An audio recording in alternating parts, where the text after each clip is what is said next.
हाय दोस्तों, स्वागत है आप सबका ग्रो की फंडामेंटल एनालिसिस सीरीज की एक और नई वीडियो में। आज मैं बहुत एक्साइटेड हूँ कि हम जिस कंपनी के बारे में बात करने जा रहे हैं वो आईटी सेक्टर से रिलेटेड है और इंडिया की ऑटोमोटिव टेक्नोलॉजी सेगमेंट में सबसे बड़ी कंपनी है। जी हाँ, ऑटोमोटिव टेक्नोलॉजी। हम बात कर रहे हैं केपीआईटी टेक्नोलॉजीज की।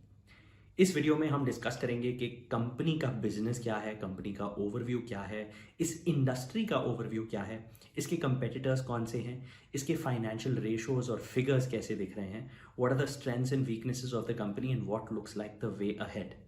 But before we move ahead, आप सबको इस वीडियो को लाइक करना पड़ेगा और अगर आपने ग्रो के चैनल को सब्सक्राइब नहीं करा है तो आप प्लीज़ वो भी कर दीजिए ताकि मैं आपके लिए हर हफ्ते फंडामेंटल एनालिसिस पे एक और नई वीडियो लेकर आता रहूं। आइए आगे बढ़ते हैं।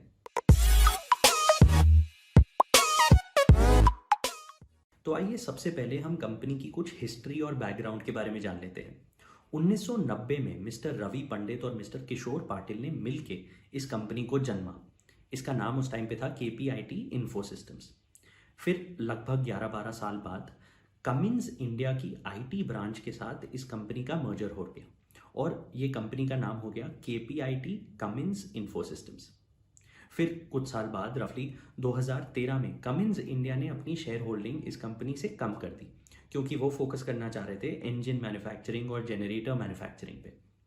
इसलिए ये कंपनी फिर 2013 में बनी केपीआईटी टेक्नोलॉजीज एंड रिसेंटली 2018 में इनका मर्जर हुआ है बिरला सॉफ्ट कंपनी के साथ जो है सीके बिरला ग्रुप की एक कंपनी। और इनका फोकस अब हो गया है ऑटोमोबाइल सेक्टर में आईटी सॉफ्टवेयर और टेक्नोलॉजीज डेवलप करने का। कंपनी के बिजनेस सेगमेंट्स को मैं क्लासिफाई करना चाहूँगा 3 भागों में। सबसे पहला भाग है ज्योग्राफिकल सेगमेंट्स का, दूसरा है व्हीकल टाइप सेगमेंट्स का और तीसरा आता है सर्विस सेगमेंटेशन का कि कौन से टाइप के ऑपरेटिंग सेगमेंट्स में ये काम करते हैं। तो अगर आप फाइनेंशियल ईयर 21 के रेवेन्यूज को एनालाइज करेंगे आप देखेंगे ज्योग्राफिकल सेगमेंटेशन में 42% of the companies revenues have come from USA, 41% have come from Europe and the remaining has come from ROW यानी रेस्ट ऑफ द वर्ल्ड। उसके बाद अगर आप देखेंगे व्हीकल टाइप सेगमेंटेशन को तो आप पाएंगे कि 77% of the revenues belong to passenger cars and 22% belong to commercial vehicles. Company की ऑपरेटिंग सेगमेंट्स की लिस्ट देख के तो मैं काफ़ी एक्साइट हो गया था बिकॉज आप ऑटोमोबाइल सेक्टर में जो भी फ्यूचरिस्टिक सर्विसेज और टेक्नोलॉजी सोच सकते हैं ऑलमोस्ट उन सारे सेगमेंट्स में ये कंपनी काफ़ी ज़ोरों शोरों से काम कर रही है। जैसे आप अगर रेवेन्यू का contribution from all these operating segments for financial year 21 देखेंगे तो सबसे ज़्यादा कंट्रीब्यूशन है रफली 39% from electrical and conventional power train. Power train मतलब इंजन के सिस्टम्स, वो सिस्टम्स जो गाड़ी को आगे प्रोपेल या पुश करते हैं। तो ईवी व्हीकल्स का जो आपको फ्यूचर दिखता है उधर ये कंपनी बहुत काम कर रही है कि ईवी व्हीकल्स के इंजन कैसे चलेंगे। उसके अलावा 21% of their revenue comes from autonomous driving systems. इसका मतलब सेल्फ ड्राइव कार्स, जो भी एक चीज़ है जो पूरी दुनिया शायद काफ़ी लुक फॉरवर्ड कर रही है। उसके अलावा भी इस कंपनी के काफ़ी सारे ऑपरेटिंग सेगमेंट्स हैं जिनके बारे में अब हम डिटेल में बात करेंगे। सबसे पहला सेगमेंट है ऑटोनोमस ड्राइविंग एंड एटीएएस का, यानी सेल्फ ड्राइविंग कार्स। अब आप खुद ही सोचें तो सेल्फ ड्राइविंग कार्स में कौन सी प्रॉब्लम्स है करंटली जो सॉफ्टवेयर या टेक्नोलॉजी के द्वारा कंपनी को सॉल्व करनी होगी। यानी कैसे कैमराज और सेंसर्स लगे हों गाड़ी पे ताकि कोलिजन ना हो, पैसेंजर्स की सेफ्टी सिक्योरिटी का ध्यान रखा जाए, गाड़ी सही रास्ते पे चलती रहे। उसके साथ साथ big data analytics, artificial intelligence और मशीन लर्निंग का भी काफ़ी कंट्रीब्यूशन है इस सेगमेंट में। Why? Because the car needs to understand कि दुनिया में अलग अलग देशों में किस टाइप के साइन बोर्ड्स होते हैं, उसको खुद पढ़ के गाड़ी कैसे रिस्पॉन्ड करेगी या ट्रैफिक लाइट को देख के कैसे रिस्पॉन्ड करेगी कि कब रुक जाना है या कब चलना है। ये सारा एक big part of the software technology है जिस पे केपीआईटी टेक्नोलॉजीज काम कर रही है। And currently this segment is contributing to 21% of their revenue, which is a figure from financial year 21 audited financials. How so? Because company काफ़ी सारी simulations आजकल रन कर रही हैं जिससे एग्जिस्टिंग कार मेकर्स देख रहे हैं कि इन सिमुलेशन टेस्टिंग के हिसाब से वो जो टेक्नोलॉजी लगा रहे हैं सेल्फ ड्राइविंग कार्स में क्या वो सक्सेसफुल हो रही है या वो कितनी प्रोग्रेस कर गई till the time they can actually launch their self driving cars. दूसरा सेगमेंट है conventional and electrical power train का। जैसे मैंने आपको पहले समझाया, पावर ट्रेन मतलब इंजन।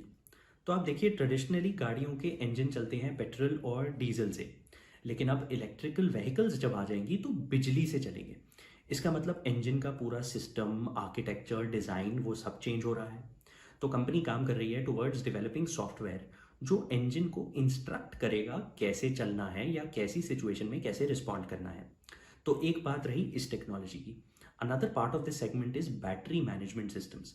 यानी बैटरी को अगर चार्जिंग पे लगाया जाएगा गाड़ी को, तो कितनी वोल्टेज मिलनी चाहिए, क्या चार्जिंग स्टेशन उतनी वोल्टेज प्रोवाइड कर रहा है, उस वोल्टेज को रेगुलेट करना, प्लस इंश्योर करना कि गाड़ी ओवरचार्ज ना हो जाए, या अगर चार्जिंग कम हो रही है तो कैसे रिस्पॉन्ड करेगी गाड़ी। इस सब की टेक्नोलॉजी और इंफ्रास्ट्रक्चर को केपीआईटी डेवलप कर रहा है under this particular segment, which so far is their highest revenue generating segment, which has contributed 39% of their revenues in the last year. तीसरा बड़ा सेगमेंट इस कंपनी का है व्हीकल कनेक्टिविटी का। तो सो फार हम कनेक्टिविटी को इस तरह से समझते हैं कि गाड़ी में एक जीपीएस डिवाइस लगा हुआ है और उसका डिस्प्ले लगा है, तो हमें कभी भी पता होगा गाड़ी एग्जैक्टली किस जगह पे है और उसे अपनी डेस्टिनेशन पे पहुंचने के लिए कौन सा रास्ता लेना पड़ेगा और बीच में क्या पॉसिबल हिंड्रेंस या डिटूर आ सकता है। लेकिन in the future connectivity is increasing and expanding and the meaning of connectivity is expanding। कैसे? जैसे कंपनी की एक ऑफरिंग है कीवी और कनेक्ट, यानी इन व्हीकल इंफोटेनमेंट सर्विस। तो आप गाड़ी में जो डिस्प्ले है उस पर इंफोटेनमेंट कैसे डिस्प्ले होगी, कैसे कनेक्ट होगी, वाईफाई से होगी, यूएसबी से होगी, ब्लूटूथ से होगी। और आजकल पैसेंजर्स जितने होते हैं गाड़ी में उतने ही मोबाइल डिवाइसेस भी होते हैं। तो कंपनी का ऑफरिंग है कि how the car can connect to multiple mobile devices and how will it take controls और instructions from which device. That is a software that the company has developed.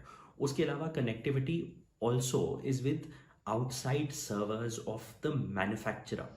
यानी अगर गाड़ी चलते चलते या गाड़ी कंटिन्यूसली ठीक चलती रहे, उसके लिए सॉफ्टवेयर में कोई अपडेट ज़रूरी है, तो आपको गाड़ी के सर्विस प्रोवाइडर या सर्विस स्टेशन के पास ना जाना पड़े, automatically through their next generation over the air server and software updates वो गाड़ी को मेंटेनेंस में रख सकें या उसकी फंक्शनिंग को इम्प्रूव कर सकें या सॉफ्टवेयर को अपडेट कर सकें।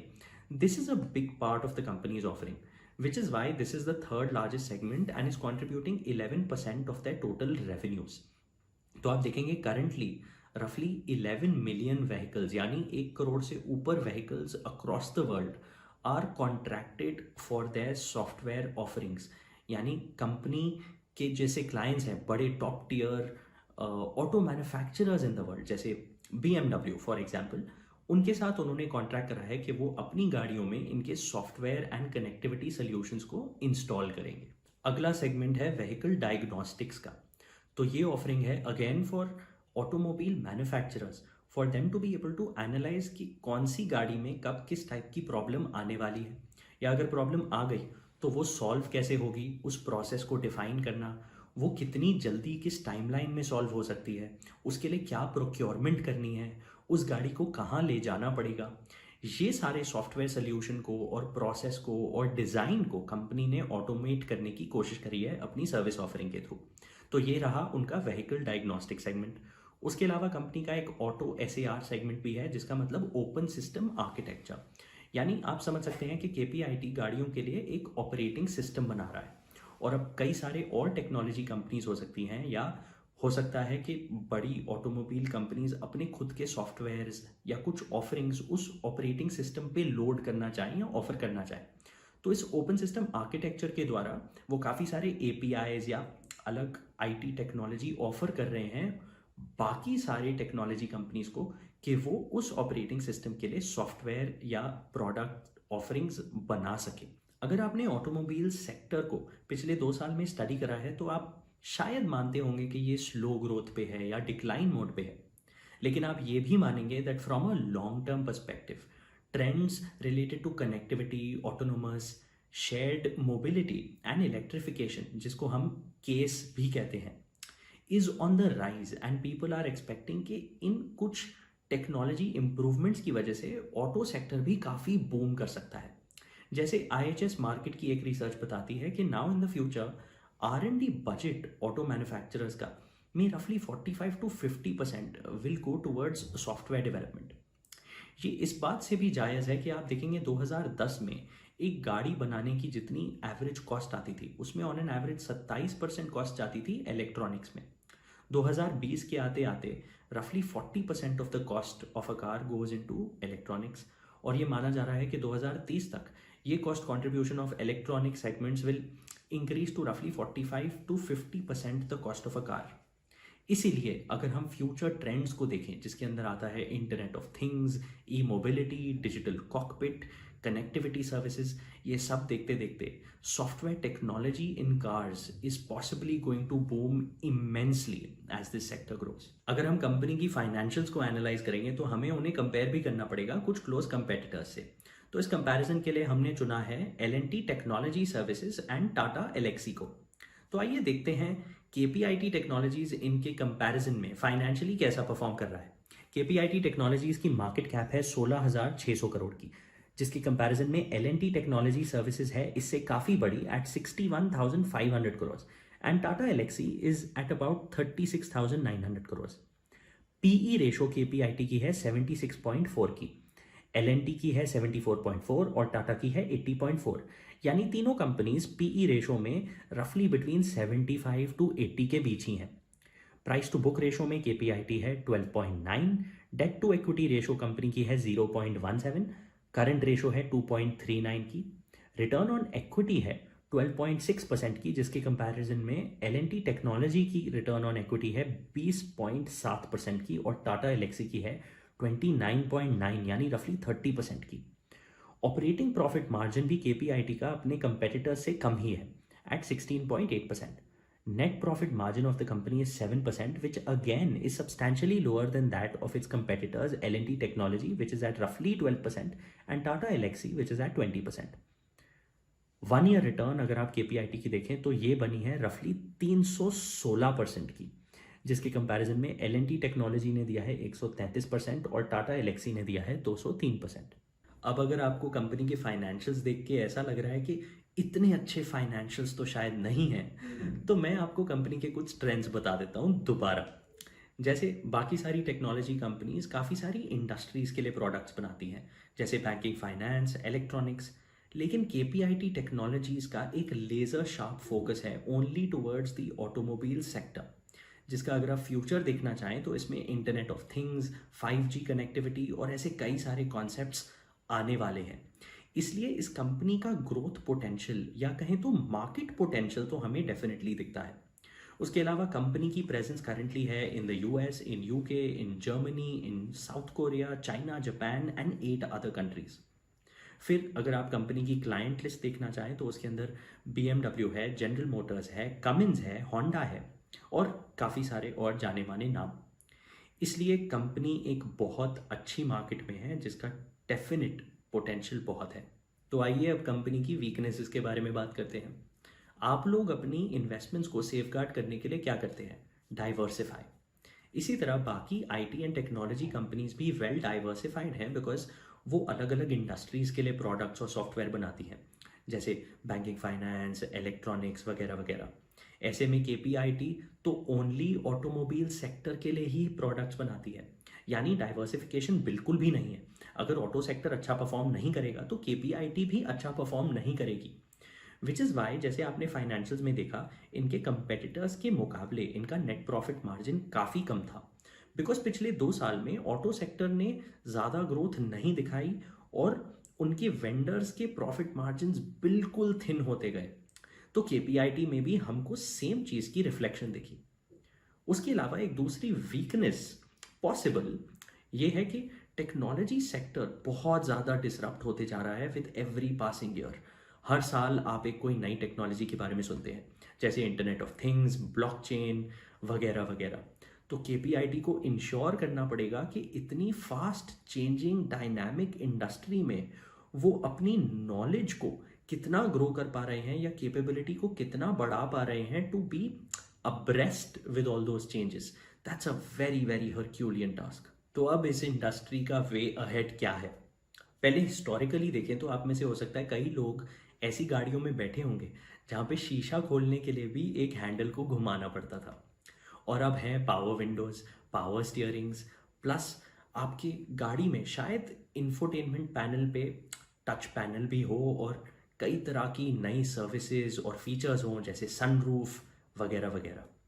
ऐसे में क्या आप बिलीव करते हैं कि ऑटो सेक्टर में बहुत ज़्यादा डिसरप्शन और न्यू टेक्नोलॉजी एंड सॉफ्टवेयर आने वाला है?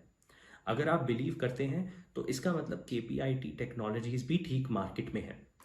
बट आप ये समझ लीजिए कि हम जब आपको इन वीडियोस में ये सारे फैक्ट्स एंड फिगर्स बताते हैं तो हमारा ऑब्जेक्टिव है आपको एजुकेट करना, आपको सही डायरेक्शन दिखाना फॉर फंडामेंटल एनालिसिस। लेकिन हम ये नहीं कह रहे कि आप इस कंपनी का स्टॉक लीजिए या मत लीजिए, वो डिसीजन आपका है। अब आप मुझे ये बताइए कि आप ग्रो के चैनल को फॉलो क्यों करते हैं? क्यों? क्योंकि हम हर हफ्ते लेकर आते हैं पर्सनल फाइनेंस और इन्वेस्टिंग पे नई नई वीडियोस। लेकिन इन्वेस्टिंग क्या आपके पैसे पे ही सीमित है? इन्वेस्टिंग तो अपनी हेल्थ में भी होती है, अपनी ड्रीम्स में भी होती है, अपनी एंटरप्रेन्योरियल माइंडसेट में भी होती है, अपने करियर में भी होती है। तो इसीलिए ग्रो लेकर आया है एक नया YouTube channel by the name of grow plus, जहां पे हम इन सारे टॉपिक्स के बारे में भी बात करेंगे। तो ग्रो प्लस के चैनल को तो जाके आप सब्सक्राइब करेंगे ही, लेकिन उससे पहले आप प्लीज़ इस वीडियो को लाइक ज़रूर कर दीजिएगा, बिकॉज अगर आप लाइक करेंगे तो मैं सार्थक आहूजा आपके लिए और वीडियोस लेकर आऊँगा ग्रो के चैनल पे हर हफ्ते। बने रहिएगा।